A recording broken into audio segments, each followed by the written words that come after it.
안녕하세요. 영남일보 유튜브 채널에서 새롭게 시작하는 국민콜센터 진행을 맡은 한유정입니다. 국민콜센터는 정치와 시사를 시민의 목소리와 함께 생생하게 전달하는 프로그램입니다. 저와 같이 진행을 맡으실 분을 소개해 드릴게요. 대구시 경제국장 출신이시면서 국민의힘 전 국회의원을 지내신 홍석준 센터장이십니다. 예, 안녕하십니까. 반갑습니다. 영남일보를 사랑하는 우리 국민 콜센터의 심부름꾼 홍석준입니다. 반갑습니다.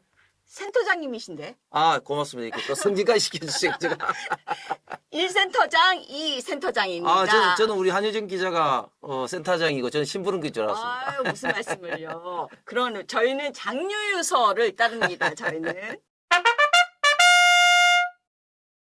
토요일 날 지난 8일 홍 의원님 연사로 나셨죠? 네네. 마이크의 목소리가 네. 함성이 같이 막 들리던데. 네, 마이크를 이제 딱 잡는 순간 수많은 관중들을 보니까 저도 모르게 좀 흥분을 해서 좀 이 목소리 데시벨을 너무 높여가지고 아직까지도 약간 그 영향이 있는 것 같습니다. 춥지 않으셨어요? 아, 추운 거는 뭐 서울의 대구보다는 평균적으로 3, 4도가 더 낮은 상태에서 대구에도 보니까 특히 동대구역 광장에 정말 그 모이신 분들의 열기가 엄청나지 않습니까? 그렇기 때문에 뭐 추위는 전혀 못 느꼈습니다.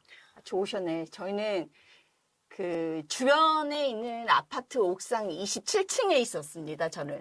어우, 그러면 정말 뭐 칼바람을 뭐 마시셨겠네. 그렇죠. 목숨 걸고 이제 취재를 하고 있었는데 홍 의원님 목소리가 들리더라고요. 아, 우리 또 센터장님이 또 출동하셨네 이러면서 저는 반가워했습니다. 자, 동대구역의 집회에 대해서 저희가 오늘 낱낱이 파헤쳐 보도록 하겠습니다. 지금 영상을 저 보시면은 이제 연사들을 오르기 전에 목사님들이죠. 예, 그 손연보 목사님이신데요. 부산 세계로교회 담임 목사이십니다. 저분도 참 대단한 게 처음에 교회를 개척할 때는 뭐 3, 40명 정도였는데 지금은 부산에서 가장 큰 교회를 운영하시면서 저하고는 2023년도에 처음 만났는데 지금 여러 가지 뭐 사회 활동을 아주 활발하게 하시면서 지금 세이브 코리아를 사실상 주도를 하고 계시는 분이시죠. 보세요. 바람 저기 보세요. 머리 날리고 하는 거 엄청납니다. 저 위에 보면요. 저 단상에 서면 뭐 사람들이 너무너무 많이 계시고 그 열기가 뜨거워서 자기 머리카락이 날린지 그런 거 전혀 그 인식을 못합니다.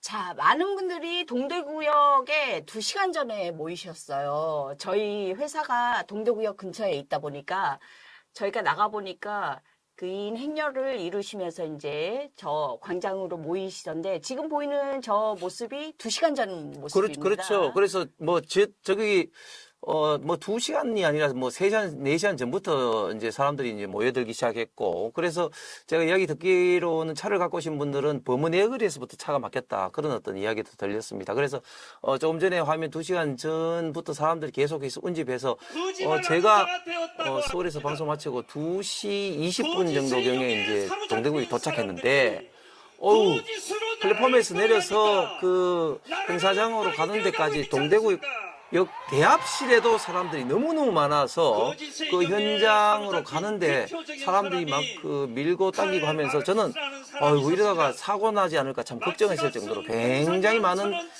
분들이 현장은 물론이고 동대구역 대합실 그리고 신세계 쪽에서도 정말 꽉 지금 차 있었습니다. 버스 정류장에서 버스가 서지를 못했다고 해요. 그냥 정차를 못하고 지나갈 정도로 인파가 몰렸고, 저기 보시면은 지금 동대구역 광장이 뭐 여의도 광장처럼 이렇게 확 트인 곳이 아니라 보면은 앞쪽에서는 좀 튀었지만 신세계백화점하고 연결되는 곳에는 그늘질 곳에 지금 화면상에 보시면은 좀 어두운 부분이 있어요. 저기 네. 밑에도 저기 인파가 쭉 깔려 그렇죠. 계시거든요. 그렇죠. 네, 예, 그죠? 예. 이제 넓은 이제 화면이 보이네요. 지금 저희가 촬영한 모습인데요. 네, 지금 보이는 화면은 이제 행사 시간 이제 2시간 전이기 때문에 조금 이제 밀집도가 조금 덜할 때고 계속해서 지금 현재 보이는 화면에서 사람들이 계속 오고 계시다. 뭐 그런 어떤 상황인 것이고, 잘 아시겠지만 동대구역은 박정희 대통령 때 1966년도에 착공을 시작을 해서 1969년도에 이제 준공 완공이 되었습니다. 그러다가 이제 김범일 시장 때 그 일부 상단을 덮으면서 지금과 같은 동대구역 광장이 나왔는데, 제가 대구시 공무원 할 때부터 대형 어떤 행사를 좀 많이 좀 했습니다. 예를 들면 월드컵 경기장에서도 행사를 많이 했고요. 월드컵 경기장 2021년 5월 20일 날 이제 그 준공을 하면서 준공식 행사부터 경기부터 해서 이제 월드컵 경기를 다 치렀고, 그리고 또 월드컵 경기 중에 또 지금도 기억이 생생한 범은의 거리를 가로막아서 이제 월드컵 거리 응원전을 할 정도로 저는 대형 행사를 이제 많이 했는데, 이번 같은 경우는 굉장히 좀 정치적으로 굉장히 의미가 있는 게, 아마 정치 집회에서 저렇게 많은 대구 시민들이 모이신 것은 노태우 당시 대통령 때 신천 연변에 그때 당시 뭐 20만 명 모였다고 통계는 있는데, 그 이후로는 아마 처음이었다. 그래서 참 사람들이 많이 모이다 보니까 정말 오래간만에 이 통신까지도 이렇게 중간중간에 막 두절될 정도로 사람들이 이제 통신을 사용하면서 이 그 통신상의 그 어떤 그 장애가 일어날 정도로 많은 분들이 모인 것은 아마 처음이 아닐까 싶습니다. 네, 주말 집회로서는 최고 기록을 세웠고요. 부산역의 집회보다는 3배 정도 인원이 모였다고 합니다. 그래서 저희도 현장에서 있었지만 전파 방해라고 하시고 공작이라고 하시는 분들이 계시는데, 인파가 많이 몰리다 보고 또 각자 핸드폰을 다 사용하고 계시기 그렇죠, 때문에 그렇죠. 아무래도 상태가 원활하지 못해갖고 그렇죠. 저는 진짜 죽음을 오갈 정도로 피를 말리는 시간이었습니다. 아니, 우리 이제 그 전화기 같은 거 보면 이제 1980년, 81년도부터 이제 그 집에 커다란 이런 어떤 그 흰색 그 전화기가 막 오면 막 집에서 잔치하고 할 정도로 하다가 이제 그 다음에 이제 무선 통신이 이제 삐삐부터 이제 나왔지 않습니까? 삐삐가 92년도부터 보급을 했는데, 우리 지역은 당시에 세림이동통신이었죠. 그래서 세림이동통신에 그때 표를 냈는데, 그때 제가 내가지고 3등으로 당첨돼가지고 제 기억으로 상금을 10만 원 받아냈는데, 제 표는 우리 고장 우리 삐삐 세림이동통신, 참 촌스러운 이야기지만 이제 그랬습니다. 그런데 그때 당시에 삐삐를 차고 이렇게 딱 다니다가 굉장히 한번 딱 하면은 자기가 첨단 어떤 장비를 뭐 찬 걸 자랑으로 뭐 생각해서 삐삐가 울리면 으윽 하고 막 그런 적이 있었는데, 그러다가 이제 그 이런 어떤 그 휴대폰이 97년 98년도부터 이제 본격적으로 이제 보급이 됐죠. 좀 전에 제가 말씀드린 2001년 5월 20일 날 월드컵 경기장에서 처음 이제 행사를 할 때 그때 한 7, 8만 명이었어요. 그때 완전히 핸드폰에 당시 보급이 초기이기 때문에 안테라든지 이런 그 기능이 굉장히 약했습니다. 그때 완전히 먹통이 되더라고요. 그래서 예를 들면 뭐 그 연예인 뭐 누가 뭐 간다고 할 때 제가 당시에 이제 시무총괄 팀장으로서 그 연예인 통과시켜야 됩니다 하니까 경찰이 막 통화가 안 되는 거예요. 그래서 저 위에 3층에서 뛰어내려가지고 막 통과시키고 한 적도 이제 있었는데, 그때 이후로 정말 오래간만에 이 무선 이동 통신에 이런 어떤 그 통신 캐파가 오버돼가지고 통신이 안 되는 걸 정말 오랜만에 느꼈습니다. 저 장면을 보면서 호랑이 담배 피던 시절에 삐삐 얘기를 우리 센터장님이 하셨는데, 근데 어쨌든 종교 집회이지 않습니까? 처음에는 종교 찬송가 부르고 네. 시작을 하시잖아요. 근데 네. 저는 저렇게 많이 모이실 줄 예상 못 하셨나요, 혹시? 뭐 어느 정도는 예상을 좀 했었습니다. 왜냐하면 이제 동대구역 광장을 이제 집회 장소로 하게 된 배경은 아무래도 이번에 오는 이제 강사가 뭐 전한길 선생이라든지 그라운드 C라든지 이렇게 전국적으로 우파 보수 국민들에게 굉장히 많이 이제 그 지지를 받고 좋아하는 그런 강사들이기 때문에 어느 정도는 올 것이다 해서 동대구역 광장을 하게 됐고, 특히 또 동대구역 광장은 아무래도 그 외부에서 오시기에 좀 용이하기 때문에 그곳으로 이제 했는데, 그래도 뭐 전화 주최 측에서 예상했던 것보다도 훨씬 많은 분들이 오셨다. 조금 전에 우리 또 우리 또 그 한 센터장께서도 부산 집회와 비교를 했는데 그 일주일 전에 이제 부산 집회 때는 이제 비가 많이 왔지 않습니까? 그렇기 때문에 부산 집회에 참석하신 분들 이야기를 들어보면 이제 우산을 쓰고 있기 때문에 아무래도 좀 밀집도 면에서는 대구 동대구의 광장의 집회보다는 훨씬 좀 덜했다. 뭐 이렇게까지 이야기가 될 정도였으니까 정말 예상 외로 많은 분들이 오셨고 정말 천만다행으로 안전사고도 없었고 그리고 참 감사할 일은 쓰레기나 이런 것도 거의 없었다. 그래서 우리 대구 시민들의 정말 선진 질서 의식을 또 보여주셨다고 생각합니다. 대구 시민들뿐만 아니라 전국 각지에서 다 오셨기 때문에 지금 뭐 폭동이 일어날 것이다 이렇게 예측을 하시면서 마치 우리 한국을 남미 국가와 비교하시는 분들이 계시는데요. 제가 현장에서 지켜본 보로는 절대 우리 한국은 그럴 리는 없다. 시민 정신이 절대 그런 일은 벌어지지 않을 것이라는 것을 저는 믿고 있습니다. 지금 현장 보시면은 단상에 국회의원들하고 이철우 도지사하고 다 올라가셨어요. 네. 근데 보면은 연사로 네. 나서셨잖아요. 예. 전한길 쌤도 이제 나서고. 네. 근데 혹시 그 무슨 조건이 있나요? 그 연사로 나서는 조건이?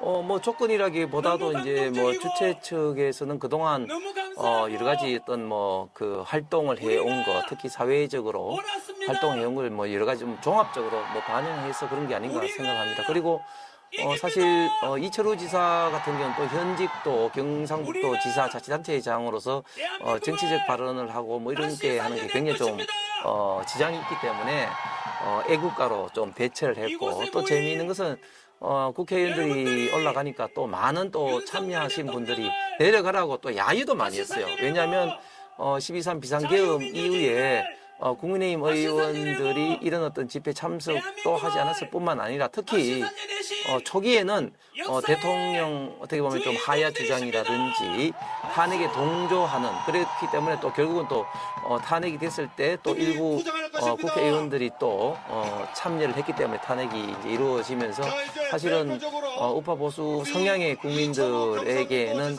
어제 집회에서도 느꼈지만 좀 야유라든지 그런 어떤 비판도 여전히 받고 있다. 뭐 그런 것이 현장에서 적나라하게 드러났고 뭐 저 같은 경우는 뭐 지속적으로 비상계엄 이후에도 방송에서 계속해서 민주당이라든지 이런 어떤 가짜 뉴스와 좀 싸워왔기 때문에 좀 그런 점들을 좀 평가를 받고 있지 않나 생각합니다.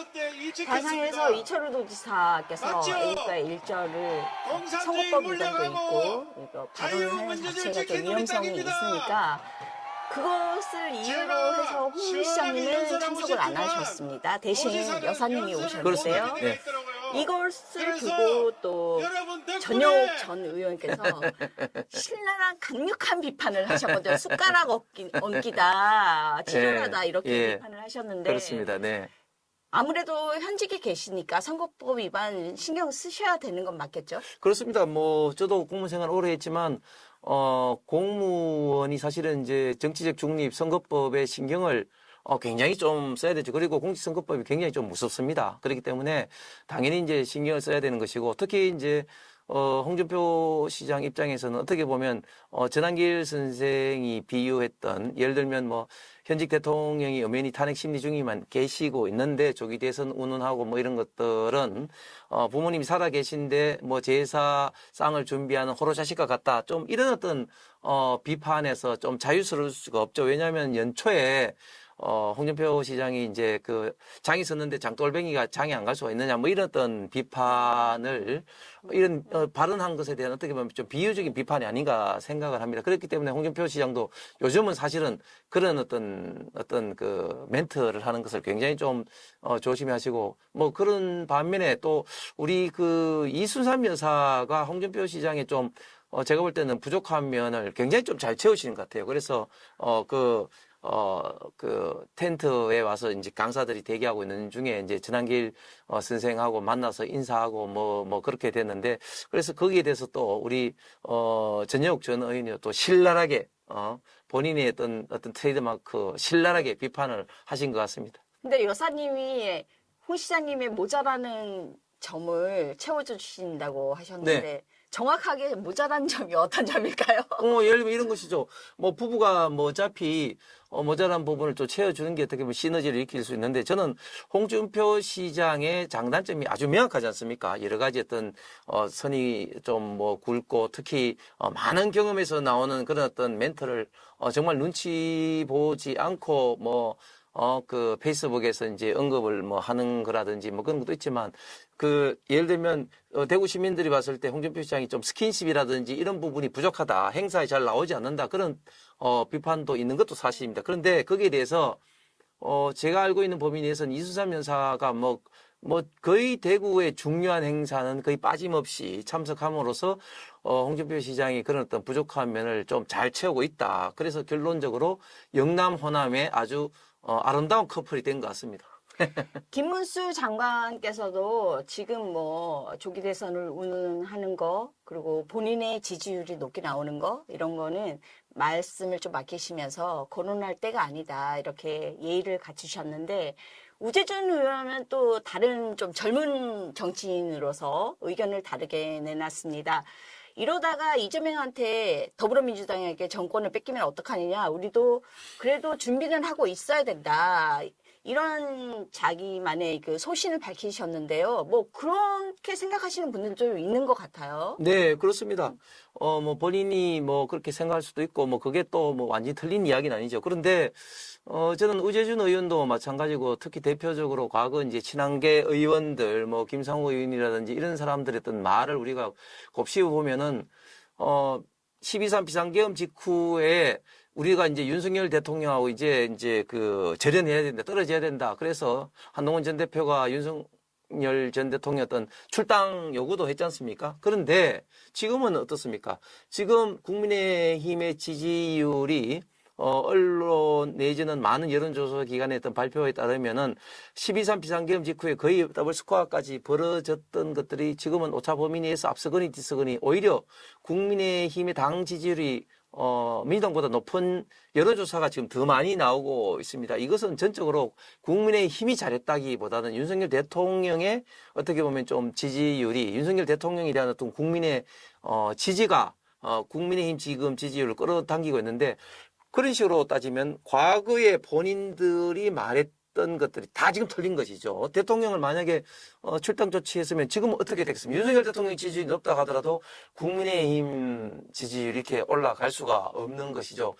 마찬가지로 지금 조기 대선 준비를 한다? 과연 이렇게 당의 어떤 스탠스를 취하게 됐을 때 지금 윤석열 대통령의 이런 불법 체포 수사 그리고 부당한 탄핵 어떤 심리 이런 과정으로 분노한 국민들이 우리 국민의힘을 지지하지 않을 가능성이 굉장히 많다. 그렇게 되면 양쪽 다 그런 어떤 손해 보는 거기 때문에 저는 지금 조기 대선을 뭐 준비해야 된다 이런 어떤 이야기들은 굉장히 좀 섣부른 판단이다. 오히려 대통령을 지키는 이게 어떻게 보면은 더 당의 지지율을 저는 높일 수 있는 방법이라고 생각합니다. 근데 선거란 게 특히 대통령 선거는 중도를 흡수하지 않고서는 승리할 수 없는 선거지 않습니까? 네. 근데 지금 이재명 대표께서도 중도를 안으려고 많이 스탠스를 좀 중도적이게 변화하고 네. 계시고 또 주말 집회에 참석을 유도를 하셨어요. 네. 그런데도 불구하고 5천 명 정도가 집산이 그렇습니다. 됐습니다. 그래서 같은 날 치러진 동대구역 집회에 비해서는 네. 이제 정가에서는 민주당이 역공을 맞았다 네. 이렇게 얘기를 하시고 네. 또 흔히 말하는 애국 보수 그죠? 이 단어에 대해서 극우라는 그런 조금 지칭이라고 할까요? 네네. 보통 시민들이 그렇게 생각하셨는데 네네. 이제는 조금 판세가 달라진 것 네. 같아요. 네. 예, 중도 보수라고 지칭하시는 분들도 참여를 많이 하시고 특이한 점이 현장에 젊은이들과 가족 단위 그렇습니다. 시민들이 많이 오셨어요. 네, 그렇습니다. 네, 어떻게 보셨어요? 예. 지금 탄핵 반대 집회를 이제 가보면 아시겠습니다만 두 가지 큰 특징이 있는데요. 첫 번째 특징은 조금 전에 우리 한유정 센터장께서 말씀하신 것처럼 과거에 우파 보수 단체들의 집회에서는 대부분 좀 나이가 지긋한 분들이 많았었는데 지금은 20, 30대 계층이 굉장히 많아졌다. 그 다음에 두 번째 특징은 우리 대구 경북 사람들 같은 경우는 잘 아신 것처럼 뭐 단상에 가서 앞에 나가서 좀 말하고 이런 것을 그렇게 즐겨하지 않는데 지금은 대구 경북에서 대구에서 집회가 탄핵 반대 집회가 열릴 때도 보면은 정말 많은 분들이 앞에 나가서 본인의 어떤 이야기, 본인의 울분을 좀 이야기하고 싶은 분들이 많았습니다. 그렇게 좀 많이 좀 달라졌는데 좀 전에 말씀하신 저는 극우 프레임은 저는 2017년 이후로 좌파 진영에서 만든 프레임이라고 봅니다. 무슨 말인가 하면 당시에도 정강원 목사를 중심으로 해서 이제 광화문에 어떤 그런 어떤 집회가 있었는데 그 어떤 집회에서 나온 어떤 이야기들 중에 일부 과격한 어떤 그런 어떤 발언을 문제 삼아서 거기에 나온 사람들 다 어떤 극우다, 극우 집단이다 이렇게 하면서 거기와 절연을 해야 된다 그런 프레임을 민주당과 좌파 진영, 좌파 언론에서 많이 만들었거든요. 그런데 알게 모르게 우리 당과 우파 진영에서도 그런 어떤 프레임에 자연스럽게 저는 빠져 있다고 봅니다. 무슨 말인가 하면 극우라는 것은 정치학적으로 보면 우파 진영에 있는 정치적 어떤 집단들이 현행 어떤 법의 테두리를 벗어난 지나친 어떤 정책과 공격을 통해서 현 체제를 뒤엎으려 하는 그런 것을 정치적으로 극우 집단이라고 합니다. 대표적으로 히틀러가 거기에 해당되는 것이죠. 바이마르 헌법 체제에서 나왔지만 결국은 나중에 총통제로 이제 바꾸면서 바이마르 헌법을 이제 없애지 않습니까? 그런데 지금 강화문 집회라든지 또 동대구역 광장에 있는 집회에 나오신 분들이 우리나라 기존의 헌법과 법률을 위배를 하려는 어떤 그런 분들이 아니잖아요. 그렇기 때문에 극우 집단이다 이렇게 말한 것은 저는 결코 바람직하지도 않고 그리고 결코 맞는 표현도 아니다. 그런 식으로 따지면 지금 현재 윤석열 대통령을 지지하는 분들이 지금 50%가 넘는 여론조사도 나오는데 그런 분들이 다 극우 집단입니까? 그거에 아니라는 것이죠. 그런 측면에서 너무 우리가 뭐 중조중조 하다가 우리 스스로의 우파 보수의 어떤 정체성을 부정해서는 정말 우리 당의 어떤 정체성을 저는 잃는 것이라고 보고 오늘 이재명 대표가 당교섭 단체 대표 인수를 국회에서 했는데요. 근데 그 국회에서 연설하는 거 보면 참 우스운 게 보면은 여러 가지 이야기를 했습니다. 국회의원에 대한 어떤 국민 소환제 뭐 이런 등등 이야기했는데 참 웃기는 게 본인이 지난 선거 때 무슨 이야기 했습니까? 국회에는 어떤 불체포 특권을 공약으로 했는데 그거를 완전히 다 개무시를 했잖아요. 그런데 지금 와서는 또 국회의원에 대한 국민 소환제를 이야기한다? 이런 것들이 저는 지금 그 민주당의 일방적인 지금 현재 그 대선 후보인 이재명 대표의 어떻게 보면 신뢰성에 대해서 국민들이 도저히 신뢰할 수 없는 그런 어떤 발언들, 행동들이 아닌가 생각을 합니다. 저희가 그 집회가 있기 전에 전한길 선생님을 저희 영남일보가 인터뷰를 했었습니다. 네, 네. 단독으로 했는데. 이거 조회수 많이 오르신 네, 것 같은데. 그래서 네. 채팅에서 댓글이 달렸는데 3일 만에 10,000개 정도 댓글이 달렸어요. 그러니까요. 네. 9,900 얼마가 달렸는데 네. 그걸 제가 저희 박지영 기자가 한 50개에서 100개 정도 하트 누르고 그다음에 제가 다 눌렀습니다. 너무 손 괜찮아요. 그렇게 많아서. 지문이 없어질 것 같아요. 그래서 누르면서 다 의견을 제가 일일이 다 읽어봤었거든요. 근데 이런 얘기가 있어요. 보수 집회의 극우들은 돈 받고 간다더라. 네. 더라 카더라 방송이 많았습니다. 네. 근데 그 채팅창이나 댓글에 의하면은 자발적으로 가시는 분들이 거의 다 하셨고 이제는 저기 태극기 보이시죠? 대형 네. 태극기. 네. 예, 저게 처음에는 보이지 않았었는데 집회가 이제 시작되니까 넓게 펼쳐졌었는데요. 정말 올림픽이나 아시안 게임 뭐 그리고 뭡니까 축구 월드컵 이런 거 빼고는 저렇게 대형 태극기가 보기가 참 힘든데 기분이 조금 남다르셨겠어요. 예, 그렇습니다. 그 우파 보수 진영에서 집회를 할 때 태극기가 나오는 이유는 태극기와 애국가는 우리 대한민국 정체성을 나타내는 가장 상징적인 존재 아닙니까?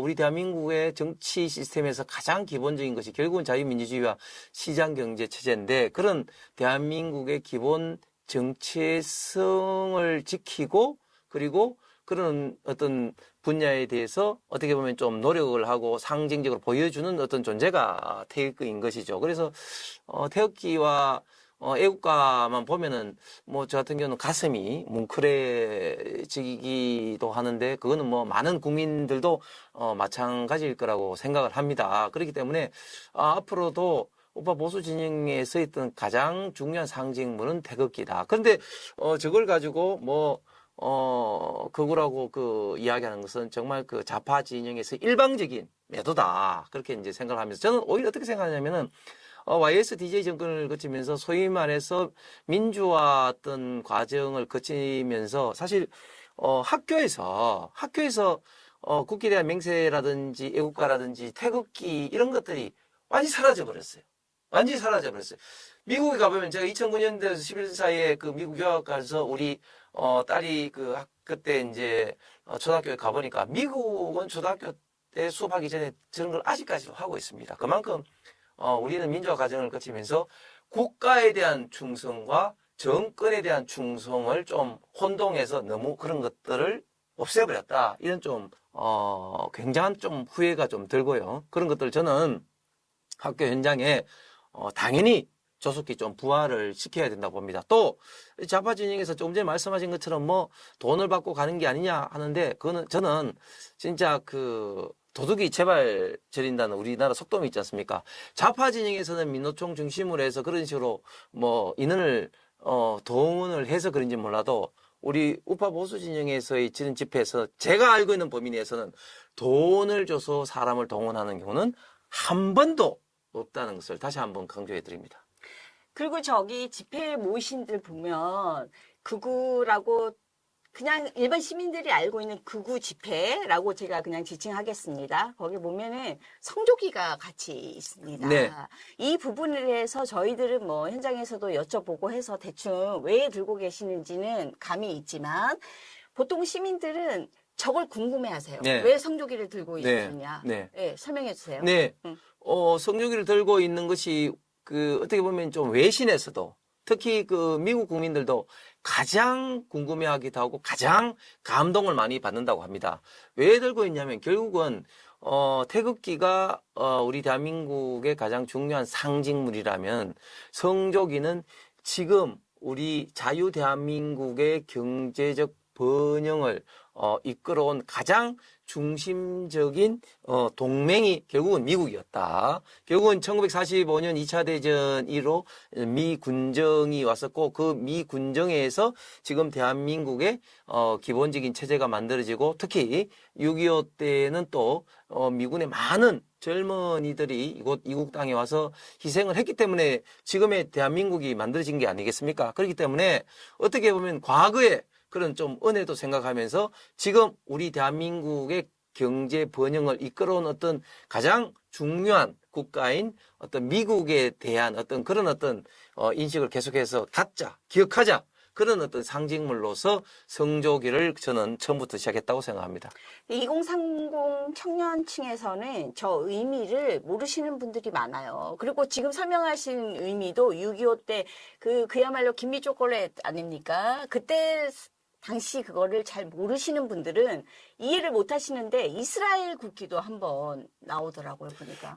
근데 2030이 더 잘합니다. 그래요? 2030이 더 잘 알아서요. 네. 예를 들면, 비상계엄 직후에 탄핵 찬성 집회에 소위 말해서 대중 연예인들이 아이유를 비롯해서 선결제를 했지 않습니까? 그래서 그런 것에 대해서 CIA 신고를 했지 않습니까? 그렇게 하게 된 배경이 2030이 가장 먼저 캐치를 했어요. 무슨 말인가 하면, 미국에서는 탄핵 찬성 세력들을 예를 들면 지금 이제 미국 국무부 지금 장관이 돼 있는 그 직전에는 내정자였던 마크 루비오 장관 같은 경우 어떤 이야기를 했냐면 탄핵 찬성 세력 배후에는 친중 세력이 있다. 그런 어떤 등등의 어떤 이야기를 했죠. 그렇기 때문에 잘 아신 것처럼 지금 미국의 가장 지금 어떻게 보면 가상 적국이 이제 중국이고 그렇기 때문에 지금 친중 세력에 대해서 지금 CIA 신고를 하는 선도적 역할을 한 것이 2030입니다. 그렇기 때문에 2030이 어떻게 보면 지금 정치적으로 과거보다는 훨씬 더 민감하다고 볼 수가 있습니다. 지금 본인들의 지금 생계도 달려 있거든요. 네. 지금 일본 총리는 지금 트럼프에게 아부 정치를 지금 하고 있고 그렇죠. 1조 달러 투자하고 금관 하고. 사무라이 금관을 맞춰서 갖다 네, 바치고 네, 하고 네. 있는 와중에 근데 지금 왕의 귀환이라고 윤 대통령의 귀환을 지금 외치고 계시는데 귀환을 하시면은 정상적으로 대통령직을 수행을 하실 수가 있다고 보시는 건가요? 예, 저는 일단은 이 점을 먼저 좀 생각해 봐야 될 것 같은데 우리 대한민국 그 헌법은 5년 단임제 대통령제를 채택하고 있지 않습니까? 그만큼 5년 동안 정말 그 연없이 이제 일하도록 국민의 투표로 이제 뽑혀지는데 이 국민이 선택한 이 대통령을 중간에 이런 어떤 탄핵으로 이끄는 것은 헌법상 내란 외환의 어떤 죄를 제외하고는 사실상 탄핵을 하기 힘들도록 됐는데 우리는 지금 현재 탄핵이 벌써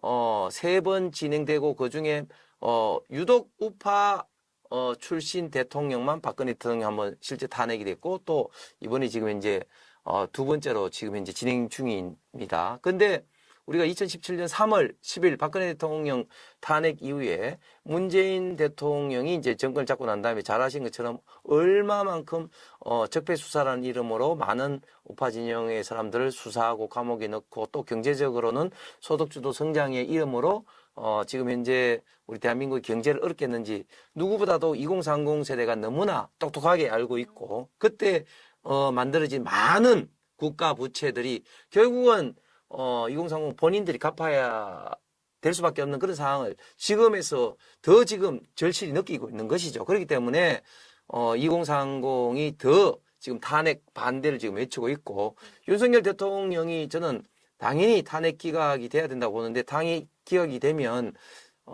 그 전보다도 훨씬 더 우리 대한민국을 올바른 방향으로 대한민국 미래를 위한 어떤 정책을 잘 하리라고 생각합니다. 현장에서 전한길 강사께서 연설을 하실 때 정말 무진장 오래 하시잖아요. 네. 근데 기니스북에 올려도 될 만큼 아예 뭐 계속 하시라고 하면 계속 하실 것 같던데 그 전한길 선생님께서 단상에 올라가시면 외투를 꼭 벗으시더라고요. 그날도 보니까 백바지에 위에 하얀색 티셔츠를 입으시고 추운지 모르시는가 봐요. 저도 사실은 옷을 딱 벗고 하려고 갑자기 추워가지고 옷을 벗지 않았는데, 제가 행사 끝마치고 난 다음에 이제 전한길 선생하고 같이 이제 저녁을 하면서 뭐 이런저런 이야기 했습니다. 그래서, 그랬는데, 사실 이제 부산에서 1시간 정도 했고, 동대구역 광장에서는 1시간 반 정도 했습니다. 그래서 괜찮냐고 하니까 뭐 이런저런 이야기를 하면서, 그래서 이제 본인은 당연히 또 이곳이 또 고향이니까 더 좀 고향에 온 어떤 남다른 것 때문에 더 좀, 오래 좀 한 것 같습니다. 그런데 참 대단한 게, 1시간 반 동안 이렇게 연설을 한다는 게 정말 대단한 거거든요. 그리고 그때 뭐 옷도 굉장히 좀 춥게 있는 상황인데도, 그리고 목도 또 안 쉬었어요. 그래서 제가 볼 때는 원래 신목소리시잖아요. 그 제가 볼 때는 이게 참 타고난 강사다. 아, 그리고 직업병. 그러니까 타고난 강사다. 뭐 이런 것도 느꼈고, 두 번째는 본인도 노사모 출신이고 그렇죠. 본인도 12.3 비상계엄 직후에는 이거 미친 짓이다 이렇게 12월 중을 막 그렇게 했는데 이 탄핵 전국에 이 보니까 이 민주당이 해도 너무하는 그런 걸 보면서 이제 본인이 이제 입장을 좀 바꿨다고 했지 않습니까? 그러면서 본인 또 얼마나 지금 경제적으로 손실을 많이 보고 있겠습니까? 본인이 이 경산 영성 출신으로 잘하신 것처럼 유신학원에서부터 강의를 했는데 유신학원에서 이제 강의를 하다가 이제 유신학원을 이제 뭐 이렇게 사실상 인수하면서 하다가 쫄딱 망해가지고 많은 빚을 졌는데 서울에 와서 이제 성공을 하면서 본인 말로는 뭐 20억 어떤 그 빚에서 지금 이제 20억을 뭐 세금을 낸다 그런 이야기도 했는데 그만큼 어떻게 보면 지금 수익을 많이 창출한 것을 지금 굉장히 좀 많이 이제 내던지는 수익 창출 못하는 그런 위험 부담이 있음에도 불구하고 이래서는 안 되겠다. 국가가 안 된다. 이런 어떤 절박함으로 나왔기 때문에 결국은 그 절박함이 이런 엄동설안에도 옷을 벗어 던지고 1시간 반 동안에 이런 어떤 연설을 할 수 있는 것 같습니다. 60억 강사하셨는데 뭐 쓰실 만큼 벌어놓으셨겠죠 뭐. 저 같은 민초가 뭐 그 걱정하는 거는 너무 건방진 걱정인 것 같고요. 또 저분도 옷 벗으시네 보니까. 그러니까 저도 옷을 다 벗을까. 다 벗고 하시네. 아, 단상에서 올라가서 저 외치는 저 음성 마이크가 정말 대구시를 덮을 정도로 네. 그리고 중간중간 그 군중들께서도 이제 환호를 또 네. 하시잖아요. 그래서 저분들을 다 잡고 저희가 현장에서 취재나 뭐 인터뷰를 하실 수가 없고 저희가 이제 이 프로그램은 콜센터지 않습니까? 네. 그래서 요원들을 저희가 직접 전화 연결을 해서 한번 의견을 한번 들어보도록 하겠습니다.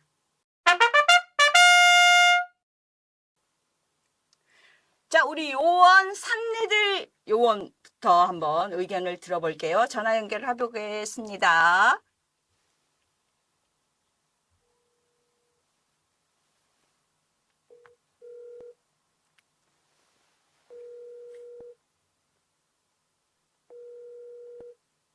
여보세요? 산내들 요원 안녕하세요. 여보세요? 안녕하세요, 산내들 요원. 예, 반갑습니다. 네, 반갑습니다. 예. 예, 산내달위원 안녕하십니까? 홍석준입니다. 예, 반갑습니다, 의원님. 네, 안녕하십니까? 예, 예. 요원님, 들리시죠? 예, 예. 예, 잘 들리시죠? 예, 잘 듣깁니다. 네, 산내들 요원께서는 예. 토요일 날 동대구역 집회에 참가하셨죠? 내가 가야지. 내가 안 가면 행사가 안 되지. 아, 그러십니까? 우리 요원님 현장에서 느끼신 바를 조금 이야기해 주시겠습니까? 예, 내가 느낀 거? 네, 내가 가보니까, 이제 세상이 바뀌고 있구나, 그런 거를 느꼈어요. 네, 왜 그러냐면은, 동대구역 행사는, 보이게 되면 뭐 전국에서 공물로 이래 대가 있던데, 그거는 대구, 경북 시도민들만 참석한 거거든요. 근데 우리가 일반 정치단체나 시위장에 가면은 옛날에는 거의 60대 이상 경로 되신 분들이 많았는데 이번 탄핵 반대 행사에는 전환길 강사의 돌풍도 있지만 2030 세대들이 많이 참석하고 있기 때문에 세상이 바뀌고 이제 희망이 보이기 시작했다고 이래 생각했어요. 그리고 야당이나 뭐 검찰과 헌법재판소 판사들도 여론을 입증하고 있기 때문에 날로 지지율도 올라가고 하니까 젊은 세대들이 참여가 많아지므로 헌법과 법률에 이하지 않고 당파적으로 판단을 하지 않을 것으로 봅니다. 판사들이요. 네, 젊은이들은 겁이 없기 때문에 누구든 잘못 건드리면은 역효과가 날 수 있거든요. 네, 또 서부법원 난동사건 것도 순간적으로 일어난 일이기 때문에 그게 뭐 계획대로 일어난 건 아니잖아요. 그죠? 이번에도 만약에 잘못되면은 그런 일이 없다고는 장담할 수 없으므로 인정과 기각의 결정을 함부로 할 수 없다고 저는 그래 생각하고 있습니다. 만약에 이제 5분 주말, 5분 주말 아니고 5분 주말에 광주하고 또 다음에 대전하고 서울에 3월 1일 날 서울 행사에는 수백만 명이 참석하여 대통령 석방을 외치면 누구든지 감당하지 못하는 일들이 발생하기 때문에 그 탄핵은 기거의 기각될 것으로 저는 그래 생각하고 있습니다. 예. 요원님 감기 걸리지는 않으셨나요? 감기, 네. 발이 시려워 죽을뻔다 했어요. 아, 네, 그러셨어요. 다음에 잡힌 집회도 참여하실 예정이신가요? 100% 가야지. 아, 네. 저희 홍석준 센터장님께 뭐 여쭤보실 말씀 없으신가요? 국회의원님들한테는 내가 할 말이 너무 많지. 할 말이 너무 많으신데요? 할 말이 너무 많은데, 지금은 국회의원이 아니지만은, 그래도 우리 보면은 이제 대구의 국회의원들이 내가 이 문자를 계속 한 27명한테 계속 보내고 있어요. 좀 행사를 하면 참석해달라고. 네. 와가 뭐 연설은 안 하더라도 얼굴이라도 보이고 가면은 우리가 뽑은 국회의원이 와가 있으니까 힘이 나거든요. 네. 힘이 나는데 이 대구 국회의원들은 눈치만 시시를 보고 나오지를 않아요. 네. 아니, 의원님이, 홍석준 의원님이 현역 의원이라고 하면은 역시 눈치만 보고 안 나오는지 안 그러면 나올라는데 그게 궁금해요. 대답하시죠. 예, 저는 뭐, 그 의원님도 잘하신 것처럼, 2021년 7월 말에 당시 윤석열 대통령 후보를 대구 경북에서 1번으로 지지선언 현역 때 했지 않습니까? 그리고, 이번에, 정말 뭐 저는 좀 그 경선 기회도 없이 공천을 못 받지만 그 이후에도 뭐, 우리 당과 윤석열 대통령, 윤석열 정부를 위해서 끊임없이 방송에서 활동을 하고 있고 12.3 비상계엄 직후에도 참 어려운 환경이지만 계속 했는데 뭐 저는 현역이든 아니든 제가 생각하는 대한민국의 미래 특히 윤석열 정부가 해 나가야 될 이런 어떤 것에 대해서는 뭐 입장하고 관계없이 계속해서 이렇게 하고 있고 했을 겁니다. 아, 그렇습니까? 또 한 가지 더 물어봐도 되겠습니까? 네. 저는 민주당을, 이재명 당을, 거짓말 따위라고 제가 맨날 얘기를 합니다. 글도 많이 쓰고 그렇게 하는데, 민주당에서는 보면은, 우리 국민의힘 쪽의 사람들이 조금만 잘못하면 무조건 고발을 해요. 고발을 해가지고, 수사를 받도록 만들고, 이런 또 수사를 하면 또 고발하면 또 금방 조사를 해요. 조사를 하는데, 그것도 보면은, 민주당에서는 직접 하는 것도 아니라 또 무슨 국민도 없고 시민도 없는 무슨 시민단체 이름 또 가는 그 사람들이 이제 고발을 하는데 우리 국민의힘은 고발단이었어요. 내가 볼 때는 고발단. 홍석준 의원님을 중심으로 해가지고 우리도 협조를 하고 해가지고 그 고발단을 만들어가지고 우리도 걸려면은 민주당 의원들 지금 현재 걸리기 천지잖아요. 천지 뚜가르잖아요. 공수처부터 고발할 거 하나도 없는데. 할 수 있는 앞장서 주실 수 있는지 그게 궁금해요. 그런데 지금 고발이 참 진영 간의 어떤 갈등을 부추기는 어떤 그런 거에서 사실 그렇게 바람직하지는 않습니다만 말씀하신 것처럼 지금 민주당에서는 민주당 자체도 그렇고 특히 이제 좌파 진영에서 여러 어떤 단체들 특히 대표적으로 사생이라든지 이래서 고발합니다. 그런데 저희들도 국민의힘에서도 법률 위원회에서 당 차원에서 고발도 좀 많이 하고 또 많은 어떤 자유호국단이라든지 등등등 해서 이재명 대표를 비롯해서 민주당의 의원들이라든지 또 최근에는 보면 헌법재판소 재판관이라든지 이런 등등 해서 굉장히 좀 고발을 적게 하고 있지는 않습니다. 단지 이제 이런 어떤 부분들을 어떻게 앞으로 이제 수사가 이루어질지 그거는 조금은 모르겠습니다만은 예상외로 저희 진영에서도 고발은 굉장히 많이 이루어지고 있다. 이렇게 말씀드리겠습니다. 예, 그렇습니까? 그렇습니다. 다행입니다. 생각합니다. 앞으로 저도 고발하는데 많이 동참하도록 하겠습니다. 네, 사내들 요원. 예, 네, 이제 정리되셨나요? 예, 네. 알겠습니다. 추운 날씨 건강 유의하시기 바랍니다. 감사합니다. 예, 예. 네. 자, 다음 요원 한번 제가 연결해 보도록 하겠습니다. 요원 젠틀맨 한번 연결할게요.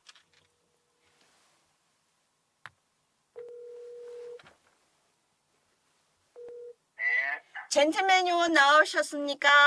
네, 안녕하세요. 젠틀맨입니다. 네, 추운 날씨 건강하시죠? 네? 추운 날씨 건강하시죠? 네네. 네네. 힘들만 합니다. 네, 저희 홍석준 센터장님과 인사 나누시죠? 예, 의원님 안녕하십니까? 홍석준입니다. 홍 의원님. 네, 반갑습니다. 예, 설 잘 쉬었죠? 네, 새해 복 많이 받으십시오. 네, 감사합니다. 네, 젠틀맨 요원. 네. 예, 동대구역 집회가 사상 최고 주말 집회로서는 최고 기록을 세웠어요. 맞습니다. 네, 이 국민들이 전적으로 이렇게 많이 모이신 이것을 무엇을 의미한다고 생각하시나요?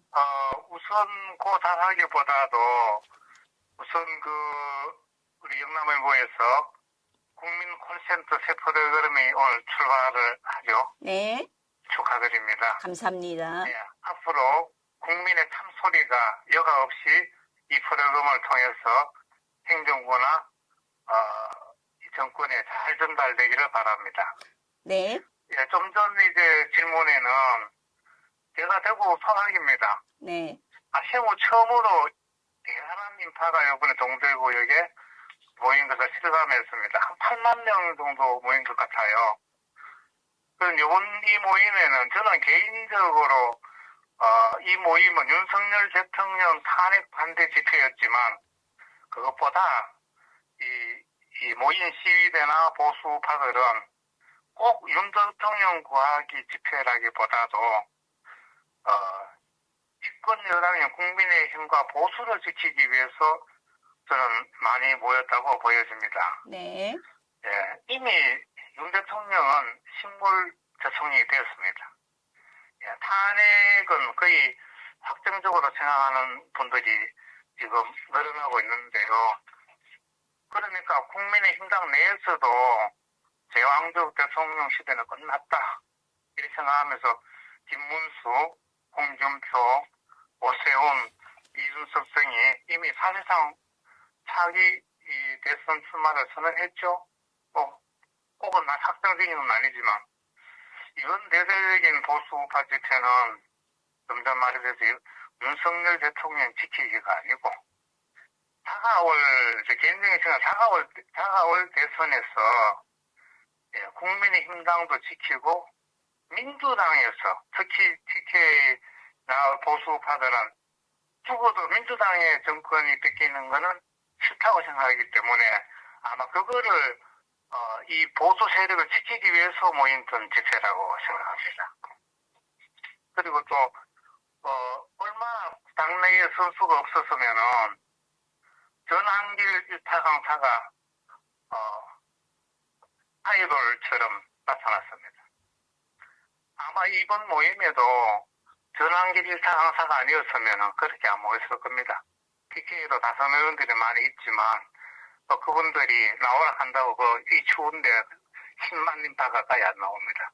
그래서 아마 이 전에 우리 박근혜 대통령, 우리 한동훈도 솔직한 말로 대통령의 말 한마디에 전부 다 나가 떨어지는데 우리 TK 지역의 의원들은 전부 다 아부 떨고 비비고 일하기 바빴지 당을 지키고 민주주의를 지키기 위해서 투쟁하는 사람은 거의 강력한 투쟁자는 없었다고 봅니다. 저는. 그래서 이 전한길 씨가 나타나서 이제 선도를 하는데 아마 앞으로 전국적으로 계속 이 전한길 일타강사 때문에 아마 많은 집회자들이 모일 것으로 예상됩니다. 네, 말씀 고맙습니다. 역시 젠틀맨답게 교양 있게 잘 얘기해 주셨는데요. 네네네. 저희 홍석준 센터장님께 특별히 질문하실 거 있으신가요? 예, 전홍 의원님도 국민의힘당 소속이잖아요. 네. 앞으로 현재 윤석열 대통령의 앞날이 탄핵이 될 거냐 반대가 될 거냐에 대해서 한마디 해주시면 좋겠습니다. 예, 저는 의원님 말씀에 공감이 가는 부분도 있고 좀 공감이 가지 않는 부분도 있는데 첫 번째 윤석열 대통령 개인이 아니다는 그런 말씀에 공감이 갑니다. 지금 우파 보수 진영에서 탄핵 반대를 하는 것은 윤석열 대통령의 개인이라보다는 윤석열 대통령은 이미 대한민국의 어떻게 보면 좀 자유민주주의와 시장경제의 정체성을 나타낸 상징적인 존재가 된 것 같습니다. 그렇기 때문에 제가 볼 때는 우파 보수 진영의 탄핵 반대 집회는 전한길 선생이 어떻게 보면 중간에 들어와가지고 중간에 근데 그 전에도 집회가 많았습니다. 집회가 많은데 전한길 선생이 본격적으로 참전하게 된 거는 이제 올해 이제 1월 중순부터 참전을 했거든요.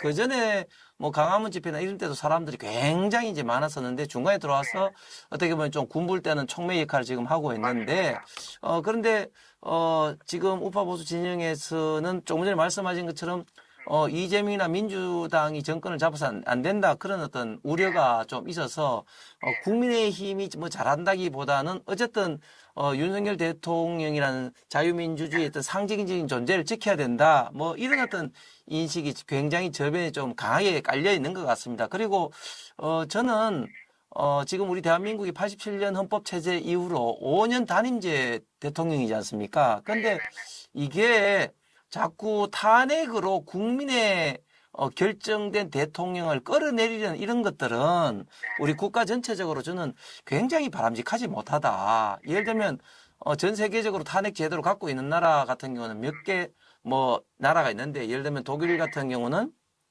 상징적인 대통령이 존재고, 또 프랑스 같은 경우는 7년 단임제인데 이 대통령 같은 경우는 국회 해상권 등등을 갖고 있기 때문에 상호 보완이 되는데, 우리나라가 이렇게 탄핵을 통해서 대통령 임기 중간에 내려오는 것은 저는 진영을 떠나서 국가적으로도 굉장히 큰 불행이다고 생각을 합니다. 그렇기 때문에 대통령이 잘못된 것은 선거를 통해서 정치적 심판을 하는 것이 맞지, 저는 탄핵을 통해서 중간에 끌어내린 것은 대한민국의 저는 큰 불행이라고 생각을 하기 때문에 저는 기각되는 것이 대한민국을 위해서 바람직하다고 생각합니다. 저 자. 개인적으로 네. 그 대통령이 화가 나서 길들이기용이었다고 얘기하는데, 그 길들이기 하면 회초리 들면 되지 왜 도끼를 쓰고 다녀가지고 여기 도움을 당했는지 안타깝네요. 예. 네네네. 네, 요원 젠틀맨. 네. 오늘 말씀 감사합니다. 감사합니다. 감사합니다. 네네. 네, 시민들, 요원들 말씀 들어보셨는데 어떠세요? 네, 우리 대구 시민들이 역시 정치에 대해서 많은 어떤 관심과 수준이 있으시다. 그리고 무엇보다도 이번 동대구역 광장의 집회가 정말 우리 대구를 넘어서 전국적으로 많은 큰 영향을 끼친 의미 있는 어떤 사건이었다고 생각합니다. 다음 시간에도 저희는 생생한 시민의 목소리를 전해드리겠습니다. 저희는 여기서 마무리할까요? 국민 콜센터 콜! 콜!